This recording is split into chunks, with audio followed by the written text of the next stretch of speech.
All right, what is going on, everybody? How you doing? Welcome to another episode of Talking Buffalo, your weekday daily driver for Buffalo sports talk and more. I'm your host, Patrick Moran. Thank you very much, as always, for locking in, whether you're listening to this on the audio side sometime on Tuesday morning, hopefully, whether you're watching this on the video side, which if you are, you might be watching this live. We are live. Not long here after the Buffalo Bills defeat the Pittsburgh Steelers 31-17 AFC wildcard round, go on to face the Kansas City Chiefs. Joined by my buddy here, Tone Pucks. I really don't even, if you're watching this, like audio side, I guess I'm going to do a poor job. Because what the hell do you got going on right now, appearance wise? Are you serious? What is that? They're fucking ski goggles, bro. I mean, honestly, that shows how long it's been since you've gone to a game, because they're like an absolute must-have accessory at these playoff games for several years now. They are, man. I mean, you walk around, every motherfucker's got their ski goggles on. I mean, mine were just on the top of my head, and then I sat in front of the camera and said, "Oh, I'll be a dork," and put them on. But especially when the snow's coming down, ski goggles are clutch. So that's what I got going on, to answer your question. You went to the game. You were there. I went to the game. I made it a half. You made it a half. Showed up my house there for the second half of the game. Yeah, man. Well, I want to speak to that. I want to be able to explain that a little bit. Mm-hmm. My theory on leaving a game that is 3 scores or more beginning at the half is, look, man, I likely saw what's going to carry us to victory. I mean, I saw the coolest shit that probably was going to play out, in that game. And should we, lose a game like that where we're up 3 scores at the half or worse? Going to the half, but yes. Pittsburgh scored right near the end. That's right. That's right. But anyways, my theory is we lose a game like that, I don't want to fucking be there anyways. That's fair. Right? Beat traffic. So, I'm about beating the traffic. And the other thing was, what I really, a big part of it was, I felt we were in total control of the football game. Just total control of the football game. And at the end of the day, my plan was to sell these ones because I was all about next Sunday, right? I was all about next Sunday. Like, if hosting the Chiefs isn't on the horizon, one that I've said and will, reaffirm, I would never sell, for probably the highest price that'll be on the market, I wouldn't take. If not for that on the horizon, then maybe I hang out. But no, man, I went into the game thinking that we would absolutely stomp them. We got out of the gates, and I felt like that was going to be about it. I felt like a team like that was not going to come back from down 3 touchdowns. And despite some nervous moments along the way, and clearly the injuries will be worth talking about come next week, that fucking team was never in this football game. I'm sorry. They were never in this game. We rolled them. We did exactly what we should have done. And now it's time to talk about, the KC, the injuries, and if anyone is at all worried about some of what they may have seen, in the second half out of the offense. I'm not. Sure. I'm not. I don't know. I didn't watch it close enough to really even form an opinion on whether it was we took our foot off the gas pedal kind of thing. But I don't think they did. Yeah, at the end of the day, man, they just they got to a point where they just wanted to make sure that they kept Pittsburgh at an arm's length. They did that. And even though, I was surprised, bro. Like, I came here and you were all fucking worked up and shit. Like, you were like this, not psychopathic. Yeah, I mean, I was, because I was getting nervous. Yeah. I got nervous at some point in that game in the second half. Maybe in hindsight, maybe I was a little bit exaggerated, but it just felt like the wheels were starting to look. They got to within the touchdown, right? Khalil Shakir's touchdown save. Oh, it was huge. But Pittsburgh did they ever actually get to within one touchdown? Yes. No, They no, they did. didn't. Yeah, they did. They got within 24-17 very early in the fourth quarter. It was 21-7 at the half. They did get to within a touchdown. Yeah, they got to within a touchdown. And that would have been, look, yeah, okay, nervous moments, sure, but nah, man, this was a 10-point spread. All right, that played within those margins, sure, into the second half. And honestly, depending upon what Pittsburgh did on their final drive, would have hit it right on the nose. It was exactly the game script minus the points. Like, actually, big winner today, the over, right? Like, that over was like stupid low. Yeah, the game definitely went over. Yeah, the over was stupid low, like 38. Yeah. So outside of that, it followed the script. And the only thing really talk about from it are the injuries. A couple Kincaid, that was fun, super fun touchdown. What I mean, Jesus, is that not the play we've been waiting all year for? Him up the seam for 30 and a score. I mean, that is exactly what we've been clamoring for from Dalton Kincaid. It's funny, literally, Tone, on my show yesterday, I had Joe Miller on, and we were talking about it was mainly about the weather, because it was going to have such a short shelf life, because we tape the Sunday night games Monday afternoon. But one thing we did talk about in regards to the game, I don't even know how it came up, but it was something about up the seam. And he said, he might have said Dawson or Dalton Kincaid up the seam, or I accidentally said Dawson Knox. I said, he ain't going up the seam. And then I said, ain't no tight end going up the seam. Sure enough, Kincaid did. I don't know. I think taking away from this game, before we get to Kansas City, in terms of this game leading into Kansas City, there's a lot to unpack, because you can look at it from an optimistic point of view, and you can look at it from a pessimistic point of view. I think the ultimate score notwithstanding, the optimistic point of view is that if the Bills are going to win a Super Bowl, Josh Allen needs to be their best player. Josh Allen was the best player on the field today. No ifs, ands, and buts about it. Running the ball, throwing the ball. Every pass wasn't perfect, and the weather sucks out there, and it kind of was a little bit of a factor. But man, that laser you talked about to Kincaid for the touchdown, and I think it was maybe his first or second throw of the game to the sidelines to Kincaid for a nice gain. He threw some really good balls, and then he was running his ass off, including the 52-yard touchdown. So if you look at it optimistically, the offense is humming. They ran the ball effectively. They threw the ball effectively. Complimentary football that Sean McDermott talks about, they had plenty of that. Several receivers stepped up. Deontay Howard had a 34-yard catch. Dawson Knox, even though he dropped that pass in the second down, that had me losing my shit. He did score a touchdown. So offensively, I thought this team was really good. If you're a pessimist, I mean, these injuries, and we'll get to them, we'll dive into them a little bit more, but dude, those are potential big injuries. I don't know the extent of Christian Benford and Taron Johnson, although this is not Taron Johnson's first brush with concussions this year, so that's worrisome. It certainly appears that Terrell Bernard is done. And that to me is the big loss. So you look at this game, and sure, they held defensively down the stretch against a Steelers team that, like you said, they weren't coming back and winning this game. But you look at that field, man. So you got Dane Jackson out there. You got Kyrie Elam out there. You got Cam Lewis out there. DeMar Hamlin was out there a little bit.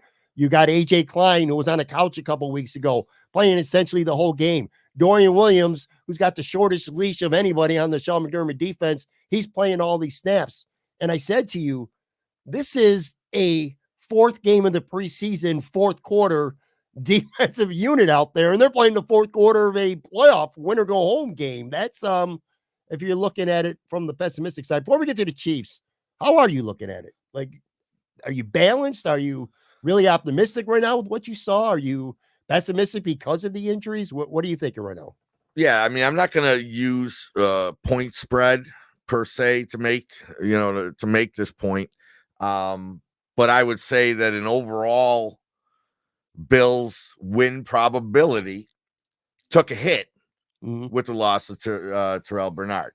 What that means exactly, who knows?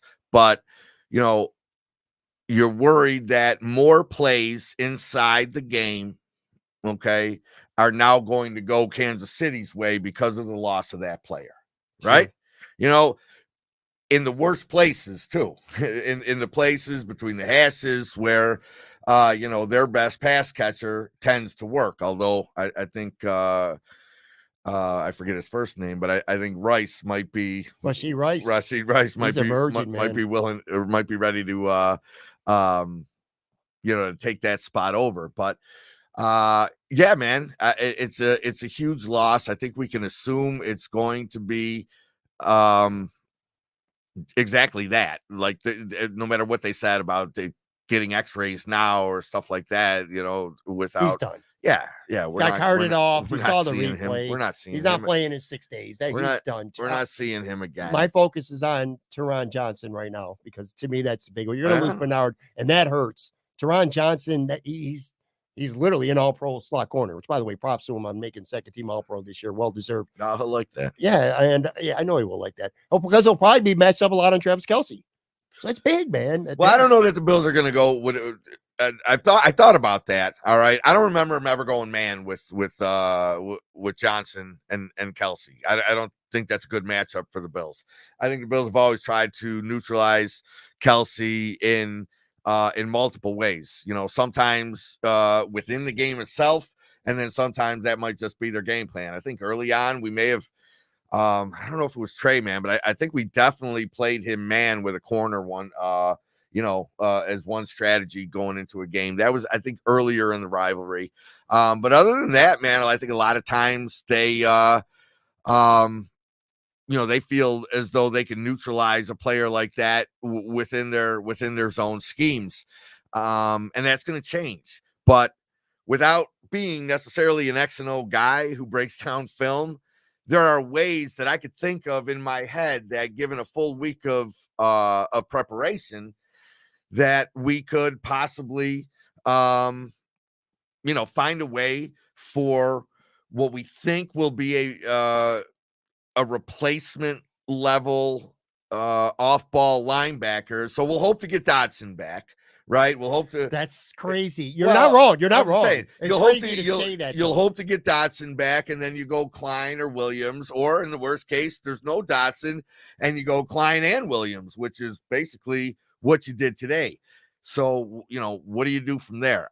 I don't know, but how about we just use Dorian Williams as a spy on Mahomes, and, Klein plays his own, and we put Rasul Douglas on Travis Kelce. I mean, I'm just saying, with a week to prepare, I expect the Bills to have a plan, but I do expect them to still be weakened by the loss of Bernard. So it hurts. It hurts. Sure. It does. Before we get into some specifics or at least stats from this game, and I want to ask you a handful of questions about at least a small handful of players anyway. Also, just be aware that at any point my kid may be texting, walking in the door for all I know. I told him to be quiet, but I did abandon my child, my once youngest child. He's no longer. I was going to say, no longer the youngest. People are no longer the youngest. He's 20. All right, he's fine.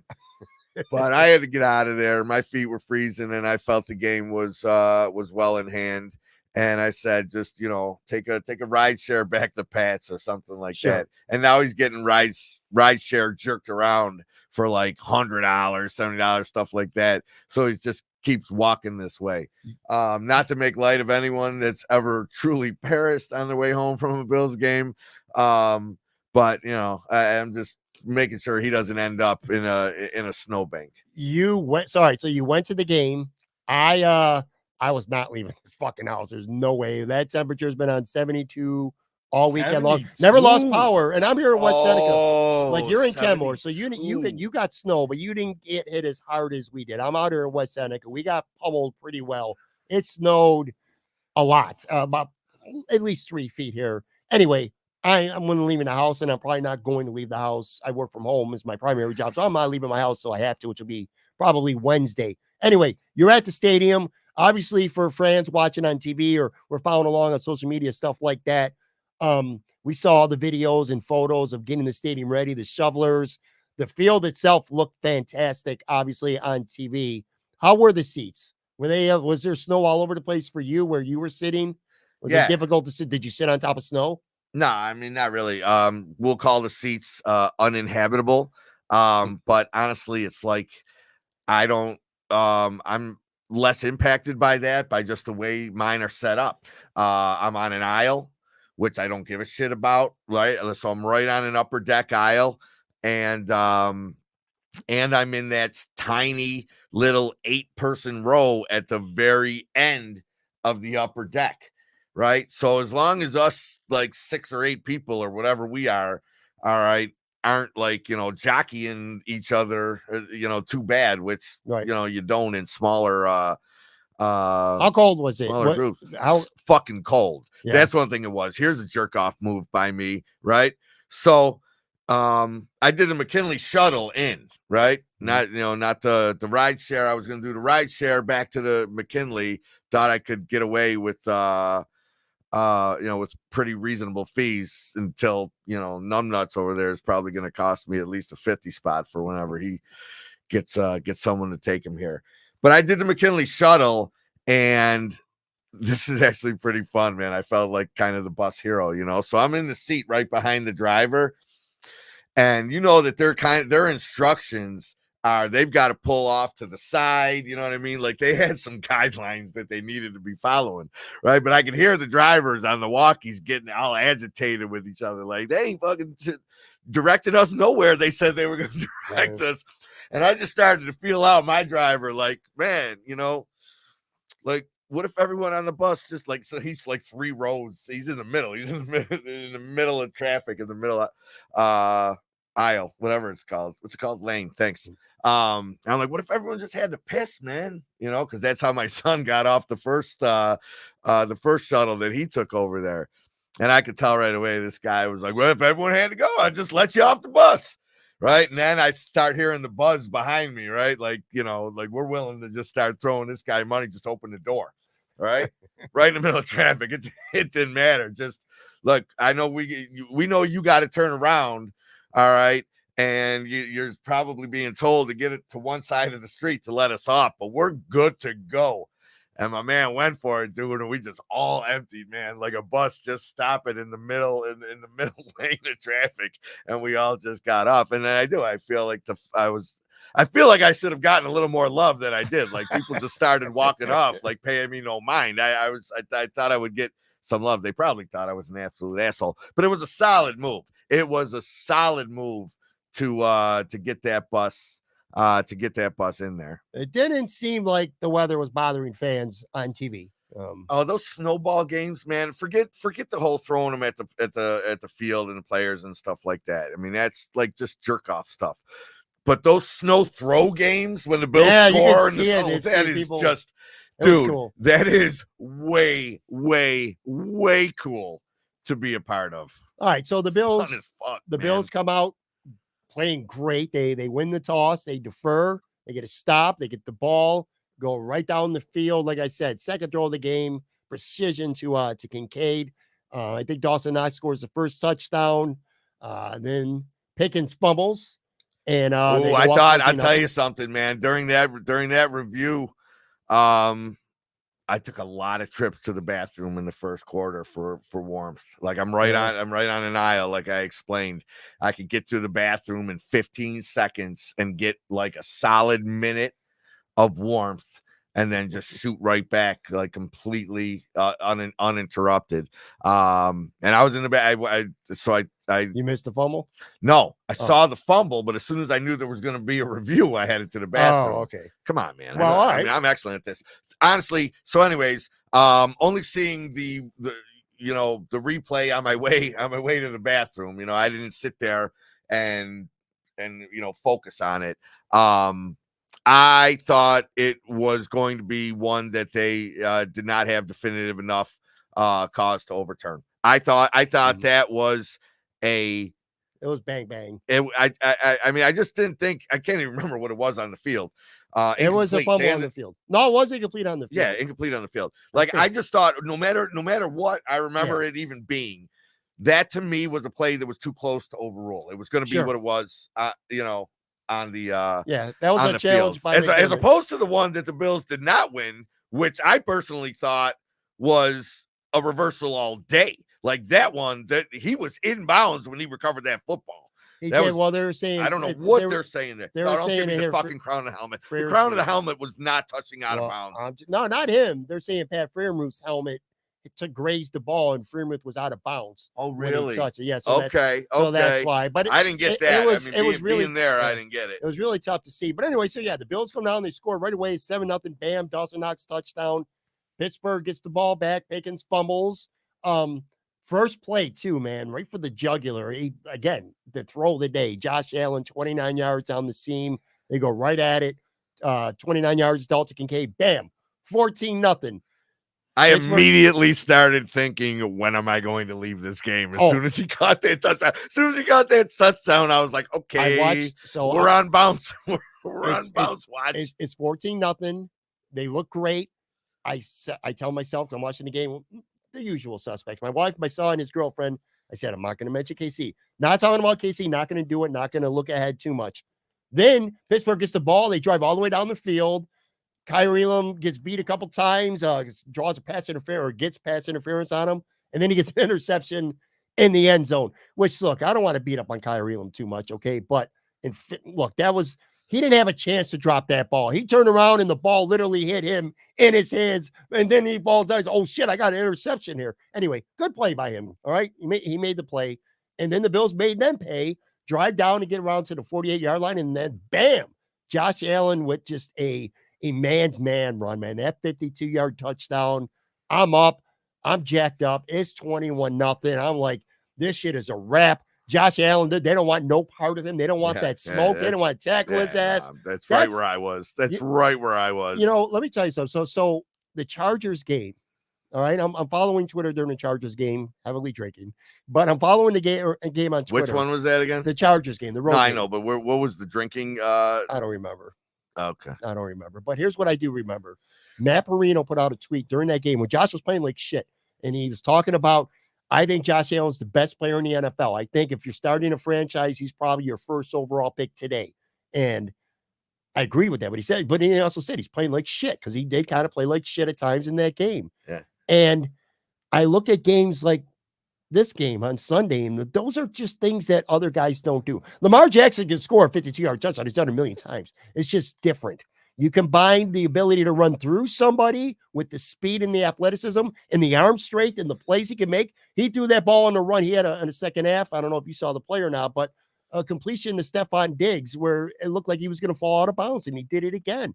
This guy just does stuff that nobody else in this league does. Nobody else in this sport can play or do what Josh Allen does. And that 52-yard touchdown run, I mean, holy shit. We haven't seen as much of that Josh this year as we feel like we've seen in other years. All right. We have also said on this, format and also others have said the same. I just want to pull out one comment. Yeah. Because this is to the point that you're talking about too. Cody Smith, good friend of mine, by the way, back in Florida. What's up, Cody? He says Lamar can't take the hits like Josh can, and that's true as well. Josh takes a beating, and he doesn't get hurt. Well, he gets hurt, but he doesn't miss time. Well, I'm gonna maybe just go a slightly different direction than that. I think Josh can break tackles better than Lamar Jackson can. Great. Like I'm not sure that Lamar has ever really, lost time or been affected by like a hard hit or something like that by getting lit up. Mm-hmm. But at the same time, if he's not juking you, Lamar, that's probably, it's probably advantage you guys. Sure. You're probably going to be able to make the tackle if you don't get juked, right? Mm-hmm. Josh, however, will juke you and break your tackle. He did all three of those things in that. It's not an anomaly either. Run. He did it last week too against Miami. There was a broken tackle. All right. He starts the run by breaking tackles. He keeps the run going. All right. With a juke about halfway through it, almost like kind of reminiscent of the James Cook play last week where Cook like just stopped and everybody run by. It almost looked like Josh came to a near stop at one point, but I think it was fair to call that one a juke, right? So it's break a tackle, juke, and then pull away for the touchdown. That's that is absolute NFL films. When Josh Allen is talked about and his career is reflected upon, that one belongs up there because it said everything about him. And We just weren't allowed to see that, Josh. Like, Josh just wasn't allowed to do it. Yeah. Through the first half of the season. You know, you go back to last week against Miami, that 3rd and 13 run for a first down. He's dead to rights, man. There's 2 Miami defenders, got him 3 yards before the first. He just goes through them. And yeah, it's so fucking crazy. So he does stuff like that, highlight reel stuff. Again, that throw to Dalton Kincaid. Look, I'm not saying he's the only quarterback to make that throw. There's lots of great quarterbacks who can make that throw. But combined with all the other stuff, man. And then you look at his numbers, 203 yards tonight, 72 yards rushing, 3 touchdowns. And you know what the most impressive thing to me was? And I could be wrong, but off the top of my head, I don't think Josh Allen threw 1 interceptable ball this whole game. And I'm like, if Josh don't throw a pick, I don't think you're beating the Bills, man. I really don't. The Buffalo Bills have been their own worst enemy this season with turnovers. And if Josh ain't turning the ball over, and again, it wasn't even like Pittsburgh dropped gifts. Josh gave them no gifts on Sunday. So he was just spectacular. He was the best player on the field.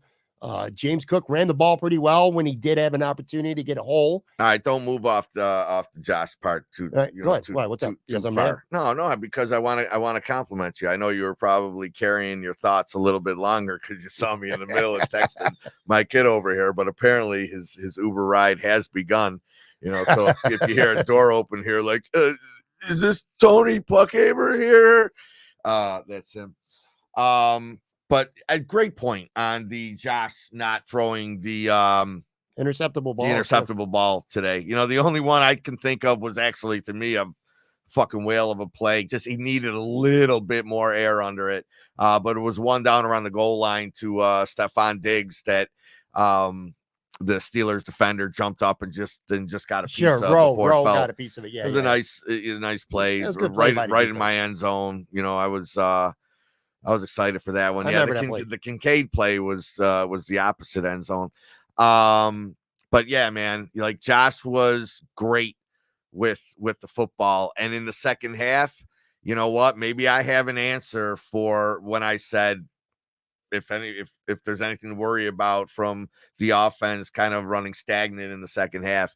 Maybe that was a good thing. Maybe that was Josh just saying, I'm going to play a boring fucking half of football. It's like the fucking road team, in the Sabres, once they get a 2-0 lead, it's over. But you know what I mean? Early in the second period, because they're just going to suffocate the shit out of that team, right? Out of the Sabres, who I hate, by the way, still, regardless of today's 3-0 win. But it felt like that's the sort of ball that, that the Bills played with the 3-score lead. And Josh was fabulous in the first half and careful in the second, and it was a recipe for a dub today. Good enough. Can we move on though? Can we move on to the biggest motherfucking game that no, not yet. Oh my god, it's the biggest home game in the history of this franchise, and you keep wanting to talk about the Steelers. Okay, all right, well, let's talk about AJ Klein's game. Fucking one of the best quarterbacks of all time and best tight ends of all time, and his fucking megastar girlfriend are going to be here in 6 days. But how about the way AJ Klein played today? Let's hear it, Pat. You are not a game recapper. I won't tell that. You are a look forward. Not always. I love talking about games, but there's never been a game I've wanted to talk about more than the one that's coming up this Sunday at 6:30. Holy fuck. It is on. It is fabulous. It's the greatest week of leading into a Bills game of all time. So you're the goddamn weekday daily driver of Buffalo Sports. Could you please drive the narrative? We are live. It's Chiefs week. It is Chiefs week. We are live here talking Buffalo. I'm with Tone Pucks and transitioning, I guess, because you're going to make me do it anyway. We're not going to talk about this Steelers game, I guess, anymore, whether I want to or not. Well, maybe we'll bring up elements from it because this is the first time, and this is the point I was trying to get to here. This is the first, we've been hearing all year long. Look, if the Bills are going to win a Super Bowl, it's going to be because Josh Allen carries them to a Super Bowl. It's going to be because the offense is going to score 28, 35 points a game, and the defense will make a couple stops along the way when they have to. The defense has played very well this season. They've kind of exceeded, I think, some expectations, and the offense has been really roller coastery up and down. Today was the first day where I truly believe that the Bills could win a Super Bowl because Josh Allen, if he's not turning the football over, can put this team on his back and play his best football now in the playoffs and beat Kansas City and beat Baltimore and beat Frisco, or wherever the hell would be coming out of the NFC.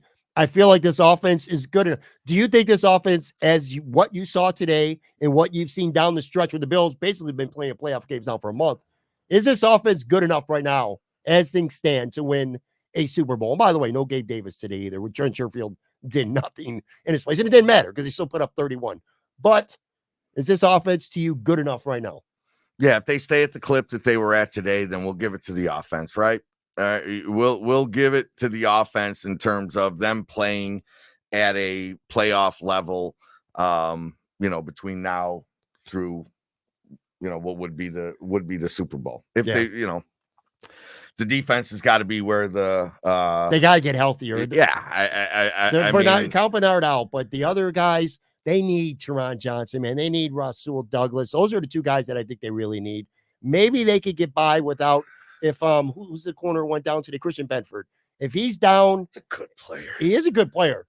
He's the one that we're arguing about whether the fumble happened or not. Did he have the punch? It was Benford who made the play on it. Benford has been. He's a good player. He is a good player, and he got hurt on that play. And that's the problem. That's the problem. As excited as I am for KC, and as I started to be for KC even last week before this game happened, two things happened this week, and neither of them are good. All right, the Bills lost key players. And the Chiefs started to look like the old Chiefs a little bit. Yes. All right. So those two things are not happening at the at the best time. I think it'll matter in the spread a little bit. Boy, it's already out. I mean, we sound like idiots because there's no question that it's already out. But I'm going to say the Bills probably get the field goal.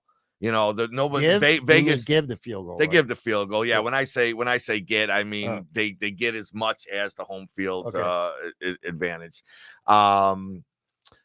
Vegas isn't changing on a Terrell Bernard injury, no matter how much we know it's gonna hurt the Bills.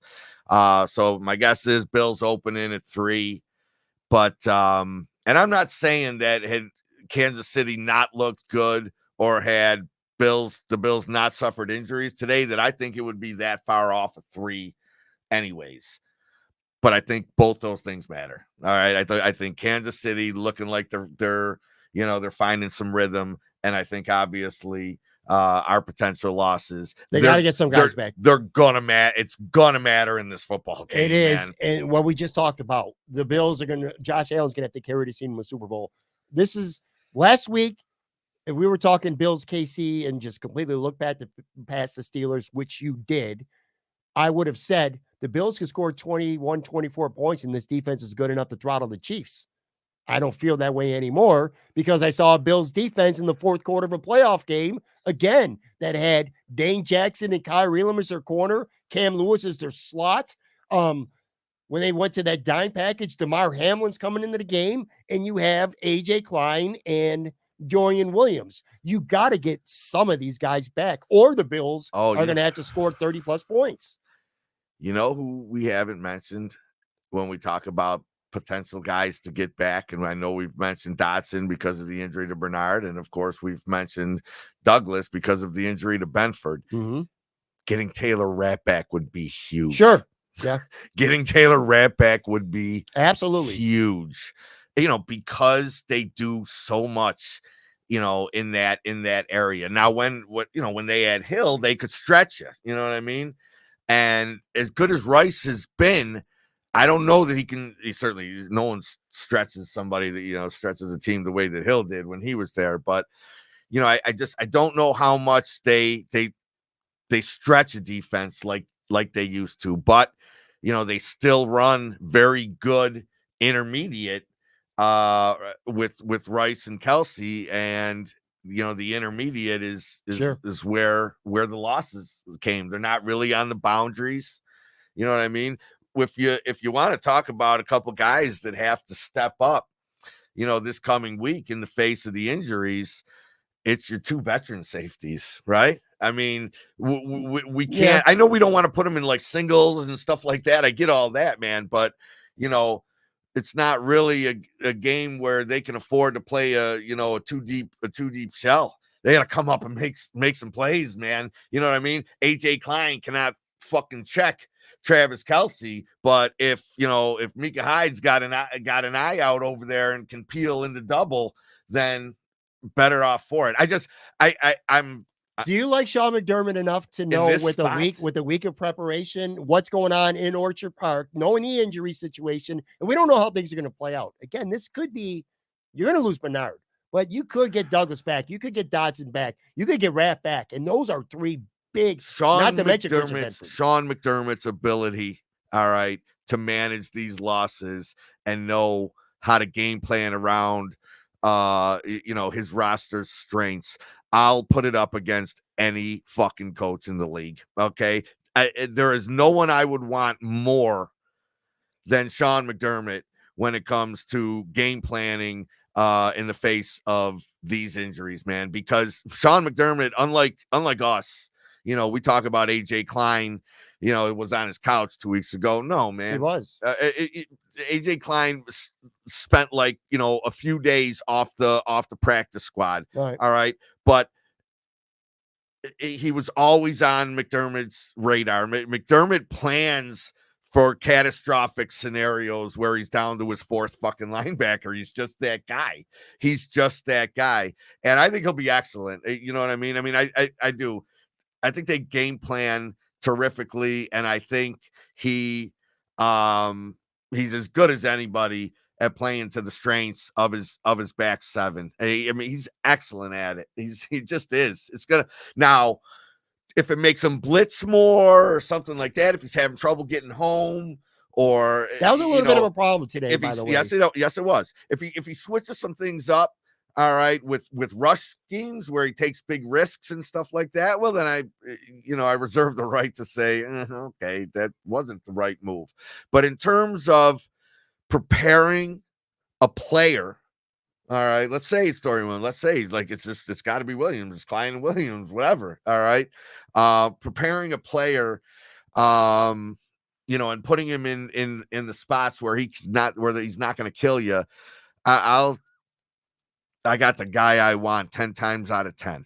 And that 10 times out of 10, I want the guy I want doing that. I think that's fair. I truly do. The pass rush today, and that is the one. Mason Rudolph, they only got to him. They only dropped him once. They got some pressure on him. He took some hits, but he's a third-string quarterback, and they were down 21-0 in the second quarter. There were opportunities for more sacks, and the Bills did not do a very good job of getting consistent pressure on Mason Rudolph. It goes without saying they better be better next week against Patrick Mahomes at getting some pressure on this guy with a four-man rush. Again, there were some moments. Greg Rizzo, I told you this. I thought he played excellent, especially in the first half. I thought he was great. But missing guys. Our buddy Rodney Massarella pulled up a comment. I want to say this too, because there was one play. What was up with Von Miller with that whiff and his chance to ramp up the quarterback? That was ridiculous. He's about near the end of the game where he kind of just pushed the quarterback. I don't know what the hell that was. He should have had a sack. But what I will say is I kind of like to hate on Von Miller. And so whenever he's on the field, I've been watching him specifically. And with my naked eye, maybe the film will tell me otherwise, I thought Von Miller did a pretty good job. I saw some spin moves. He had an inside swim move. He was doing things that I haven't really seen this season. So I'm actually, despite that, dumb play where he should have had a sack if he had any awareness of Mason Rudolph having the football in his hands, but I actually was encouraged a little bit by Von Miller, his play against Pittsburgh. Oh. Well, he was signed to be a factor in this coming week's football game, albeit it was an Achilles tear and a domestic abuse charge ago. Has passed since that signing, but this was it. He didn't Cincinnati last year, and now this one. This is the game he was signed for. Look, I don't expect him to make the impact that that he would have made when healthy. I think mostly what I see him doing right now is fucking just going so wide that he collapses back. He's doing the same thing every time. But he's doing it better. All right, he's going wide, and then he just collapses the pocket back. I hate Vaughn. I've not been a Vaughn guy. You know, I campaign for the Bills to leave him off the active roster for the playoffs. I know. All I'm saying is everything I'm seeing out of him is that same thing.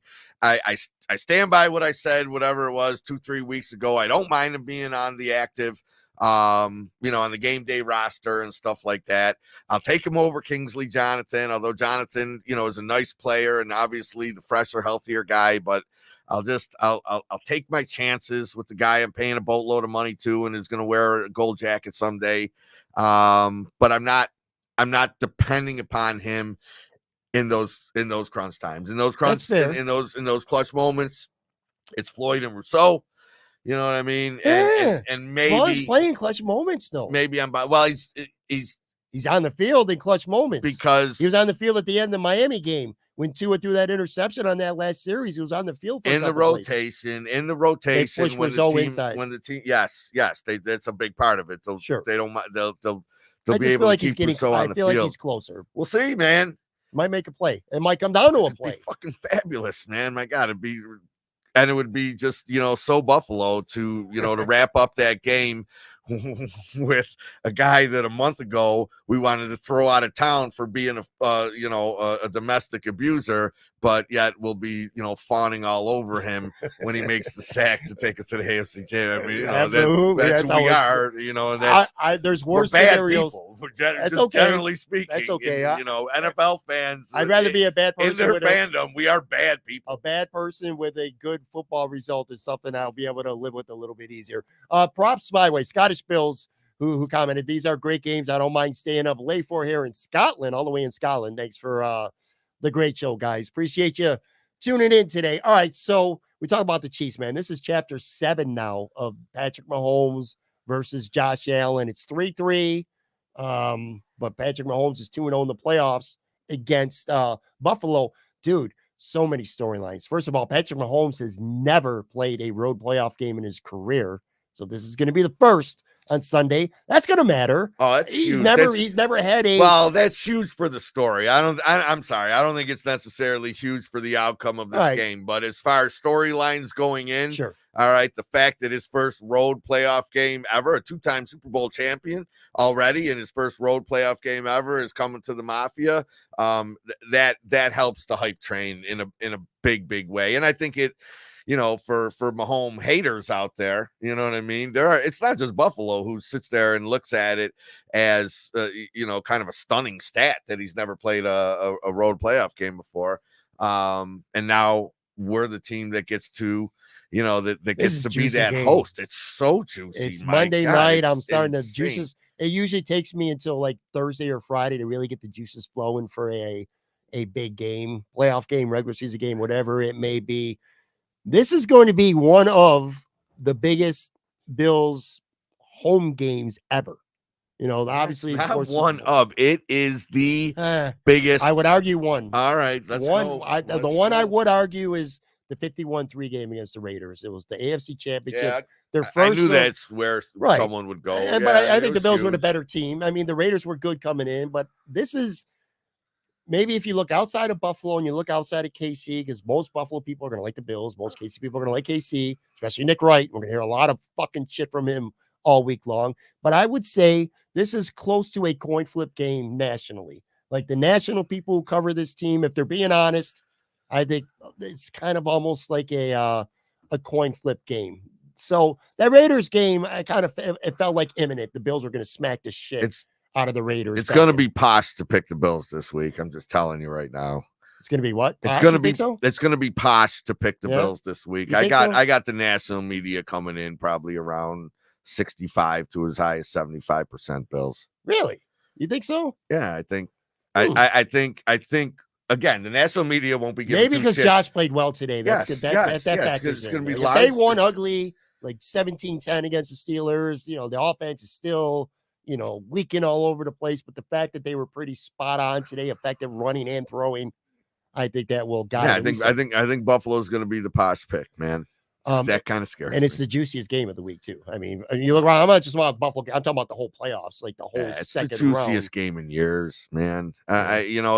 This will resonate with NFL fans all throughout the league, man. You know what I mean? People are going to look at this, and because it's the venue's changing, because it's at the crazy mafia. I think if it was in Kansas City, I think NFL fans would be just as bored with it as we are. All right, but the fact that it's Mahomes on the road that you've never seen before in the playoffs, yeah, man, this is it's going to take an ending, most likely, all right, to go along with it, for it to go down in the annals historically. But the buildup for it is it's a historic one. It's a historic buildup. Last week I had you on the show, and I was trying to talk Buffalo, Pittsburgh, and you had no interest in that. You were all about Kansas City, literally down to the Feed Me KC t-shirt that you had on with your 7-Eleven hat, which, by the way, with the tag on, did you end up keeping that hat? Yeah, I got it. You got it. You kept it. Yeah. All right. So anyway, we're watching football Saturday, and we were concerned about Cleveland too.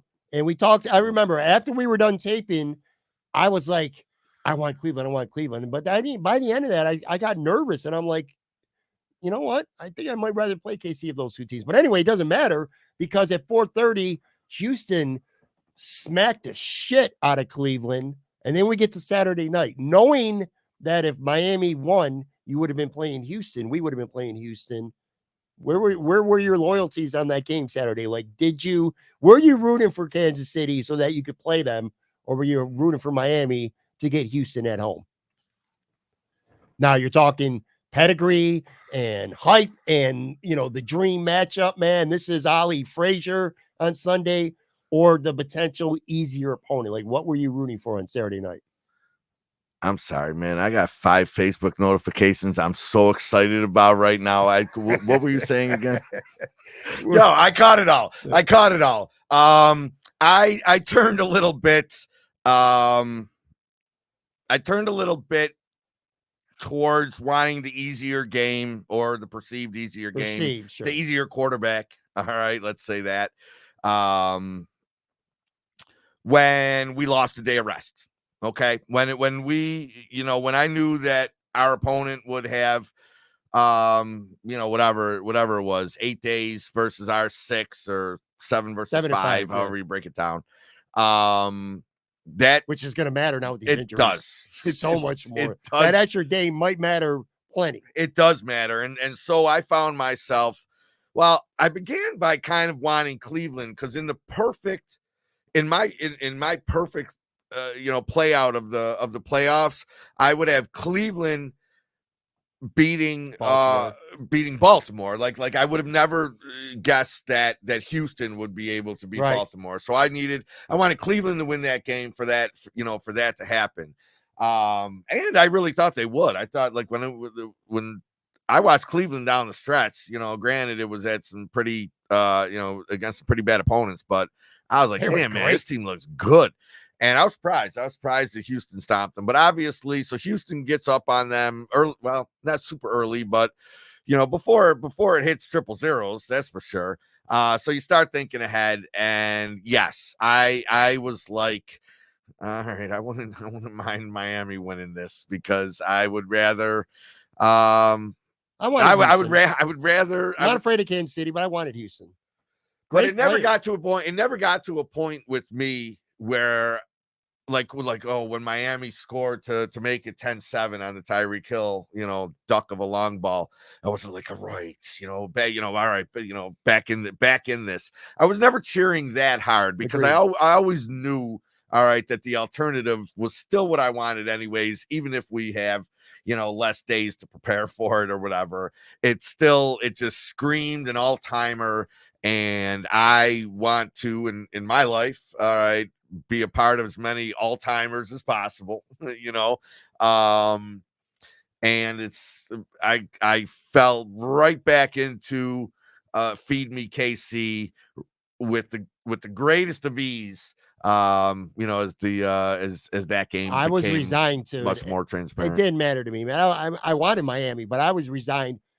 They could have played that game 100 times in those conditions with that Miami roster, and Miami would lose 100 times. They were never going to beat the Chiefs in Kansas City in that stadium, in that weather, with the makeup of that roster.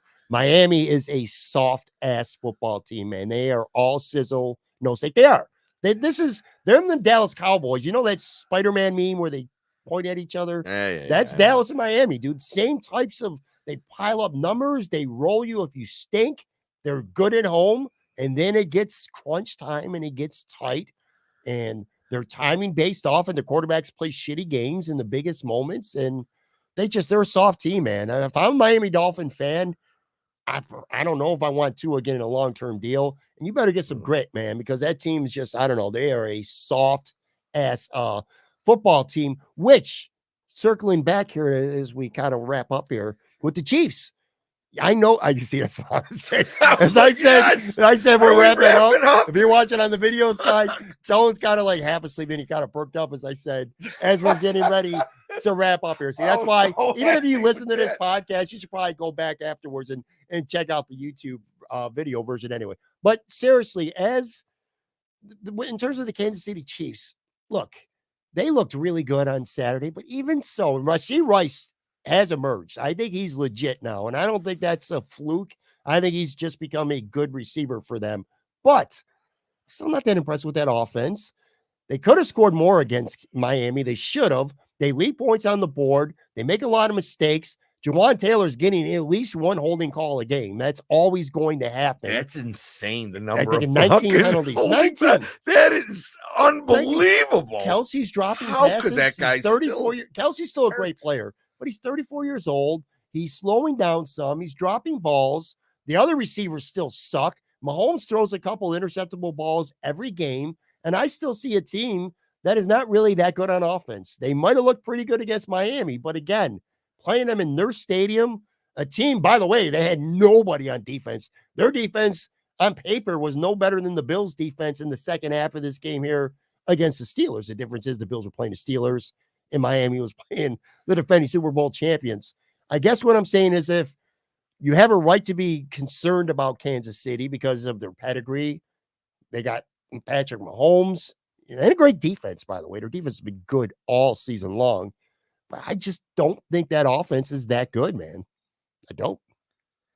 And on that note, Pat, I think that's a terrific way to wrap up this show. You don't want to talk Sabres? No. No, I want to just comment quickly on all that.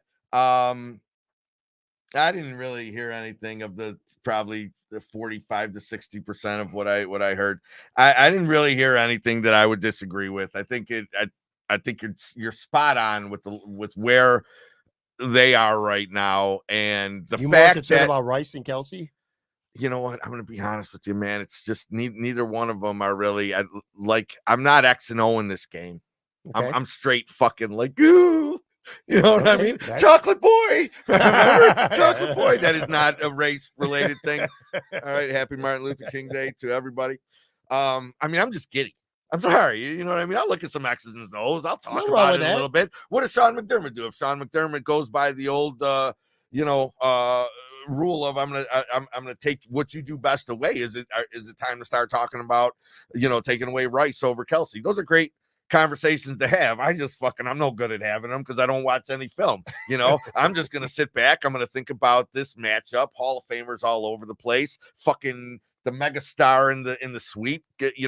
Taylor. She's got to be coming. Taylor, if you're not coming, if you happen to know, hey, Kev Hewitt, get the fuck out of here. How did you really think, Kevin? Did you really think you Steelers fan? I got the audio people. I got to describe. Tell me you didn't think for a minute. Tell me you didn't think for a minute. Come on, man. Kevin Hewitt, by the way, Tony's referring to on the audio side for people listening to the show. He's a friend of Tone's and a Pittsburgh Steelers fan. He's fun. He's fun, and hey, when friends watch, man, I like that because it means we're laughing together, and it's really all I do this for, or for the laughs with some select few. I don't know why any of you listen to me at all. I'm terrible. Anyways, though, man, I'm just all in on the entertainment value of it. And back to Taylor. Taylor, if you're listening, all right, if you know you're not gonna come, just don't. She'll be there. Well, I'm just saying, just wait until like the last minute. I want to have the whole week thinking that she's coming. You and I were on the same. I want guys like I want guys like in the Buffalo. I want interns in the Buffalo News to write about how much it's going to cost. Like in police patrols or whatever. Or does she just kind of ride as part of the? Because we're gonna like that. I'm just saying. Got it like that. I don't know that she's got it like that, but I know we're gonna fucking be trying to find out because there's no way that story's flying under the radar. We're gonna find out taxpayer dollars being spent to find out to secure Taylor's. Nah, I'm looking forward to finding that out. But whatever. It's come on. It's super fun. It's so good. It's so good, man. I cannot wait to be there. And I learned a little bit from this week too, because my toes froze way too fast. And you're definitely Did I finish the story? Did I finish the story about how I went to take a piss and lost my gloves? I lost interest in that. Like, because I branch off like from one story and go to 7 different ones. I don't know if I ever finished the story because I was talking about taking the shuttle from the McKinley Mall, and then I just went off on a tangent and then finished the fact that when I got off the bus, when I got the bus to stop in my heroic form, I had to take a piss on the way to the stadium, and I put my fucking gloves down and forgot to pick them back up. Walked into the stadium gloveless, man. Were they expensive, pricey gloves? Take a hit there. 30, 35. They were super warm though, man. I mean, they were picked for the for the event, and that was rough. Thankfully, I've got real deep pockets on the Kinesis baseball parka that I have because that shit looks warm, man. Oh, that shit's dope, dude. Are you kidding me? I've gotten more swag from being a freshman baseball coach at Kinesis than my girlfriend and English teacher of 20 years. Fucking imagine. Let's get the fuck out of here, man. Do you think Taylor Swift? What percentage do you put it at her being here? Again, 82. 82. I put it at higher than that. I think there's almost no chance she's not here. I think at least someone's going to get in her ear and be like, Taylor, there's some crazy motherfuckers there. Okay. And if you happen to leave your suite, open a crack, they will throw an ice snowball right at your face. I'm not me, man. There's not one reason me. why I'm just I saying want her here. People are gonna get unruly. Like I want to have some fun with her. I want old boyfriends on the Jumbotron, songs that she's danced to, you know what I mean? Sure. Mocking her back. I would love to have some fun with her, but this fucking region, someone's going way overboard and making an absolute asshole out of the whole family. One thing that we saw from the game that we actually both kind of said to each other actually at the same time that's going to be really cool is if you watch that Miami-Kansas City game, Taylor Swift, that whole sweet box, they were drifting back and forth to whatever it was, all in sync. I'm like, I want Josh Allen or Stephon Diggs or something. Dawson Knox would be perfect too. Score a touchdown and get the whole offense together and just start doing that shit in sync. That would be an epic parody of her. So I don't think you can do it. You do that shit early, you're gonna look like a fool. Yeah. All right. If you lose that football game, I think it's on us, man. I think the fans need to troll that dance. Last question here. How much is at stake with this game? Obviously, the season, that goes without saying. The Bills lose, they're done. If they win, they go to the AFC Championship. We all know that. But if they lose this game at home, it's going to be really hard to just say that, listen, we're the New York Knicks to the Chicago Bulls in the 90s. You know what I mean? They're just a team that you can't get past them. This would be 3 times in the playoffs they beat us. I don't think Kansas City's ever been more vulnerable during this time than they are right now, with a very inconsistent offense. If you can't, the pressure's going to be on, man, because if you can't get the job done this time around in Orchard Park, when are you going to beat the Chiefs? When it matters, not the regular season, because that don't mean, I'm not going to say it don't mean shit, but this matters. This is what it's all about. This would be third straight year of getting to the divisional round and losing, and 2 of them would be to Kansas City, and you would be 0-3, Josh, against Mahomes in the playoffs. And for the first time, Bills KC, I think the Bills have the better roster, where I don't know that you could definitively have said that up until this year. I'll put it to you like this, man, and I get it. Like, under normal circumstances, if this season played out where the Bills were, I don't know, 10-5 at one point, finished it 11-6, with a couple meaningless games down the stretch or whatever. And this game presented itself. I think there'd be plenty of reason to look at it and say, man, there's so much on the line, on the line for this team and this run. But that's just not how I'm looking at it, man. I'm going to be honest with you. All right. I feel like I'm fucking playing with house money right now. Really? From where this season was 6 weeks ago. Okay. All right. To be hosting the Kansas City Chiefs in a semifinal game. I get it. Losing would certainly entrench, the Bills as the as the inferior of the era. So what? Who the fuck's not thinking that already? They got 2 bowls. We got none. There's nobody on the planet that puts Josh Allen ahead of Patrick Mahomes, although sometimes when we see games like today, we're tempted to do it. Nobody is out there saying that, the Bills, belong in the conversation. The only ones who kind of think they do is us. All right. So if we want to prove ourselves right, and we do belong in the conversation, that this era doesn't solely belong to Patrick Mahomes, then we got a motherfucking football game to go win on Sunday, man. But if we don't, we ain't no difference. It's just what everybody kind of feels of us to begin with. And we got a ride that we didn't see coming a month ago. So again, I'm it's just the way I look at things. What can I say? I'm a glass half full kind of guy. And I'm actually anything but in regards to this football season, I have found some glass half fulls. I may have just said empty when I meant full. House money. House money. I really do. I feel like this game is house money. That makes it that much more fun. If you would have ended the question by saying how much is on the line, all right, for this Bills team right now to win this football game, I was going to say absolutely fucking nothing. Really? Yeah, man. I'm not going that far. Well, I'm just, yes, I'm not saying. Obviously, we take a step. All right, we take a step in a narrative that we belong in this conversation. If we go get a bowl, if we want to talk about ourselves in the same breath as Kansas City, if we think the only thing that's keeping us, all right, from doing it is having them here, then you got to go do it. Because right now it's 2-0 them, and no one in the right mind thinks that Josh Allen is better than Patrick Mahomes right now, as far as his overall career is concerned. Yeah. Skill wise, that's a fair debate to have. I will say one thing though, and I agree with what most of what you said, but here's what I would add, and why I don't think that this is playing with house money. To me, an organization, the Buffalo Bills, that have been a Super Bowl favorite now for 3 or 4 years in a row.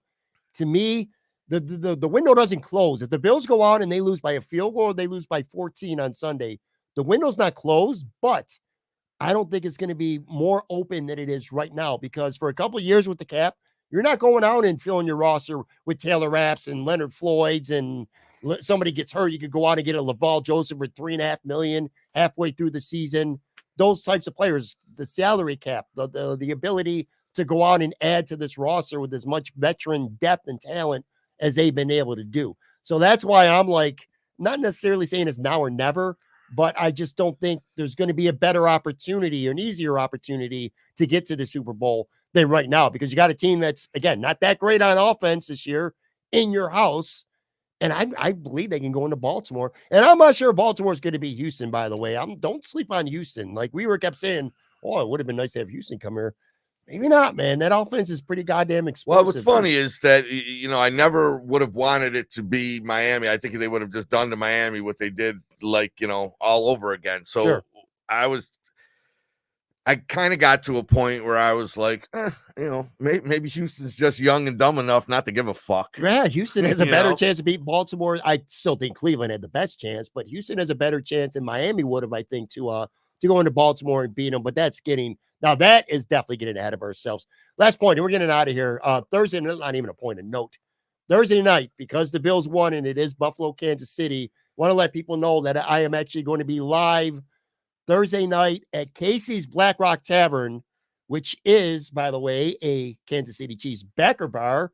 Yeah, our buddy Vinny, the owner, is a huge, lifelong Kansas City Chiefs fan, but an awesome fucking dude. I love that dude. But anyway, had a conversation with him. So I am going to be doing a live show with Nate Gary from WGR. He's going to join me. We will preview Bills Chiefs from enemy, I suppose, territory. Although I'm not going to hate it. Can I work security? You can work security. I'm just saying. You get a couple wings too. Their wings are the bomb, man. Casey's Tavern. Bro, for real. Really good wings. Casey's house. I looked at my phone. I was like, do I got enough time to grab a double right now on the way home? Yeah. So anyway, that's going to be live on Thursday night. Looking forward to that very much. It's going to do it for this episode. For Pat Moran, I'm Pat Moran. You're Tone Pucks. All right. Is that how it goes at the end? Come on, let's go. All right, man. Talk to you guys tomorrow. Brand new episode.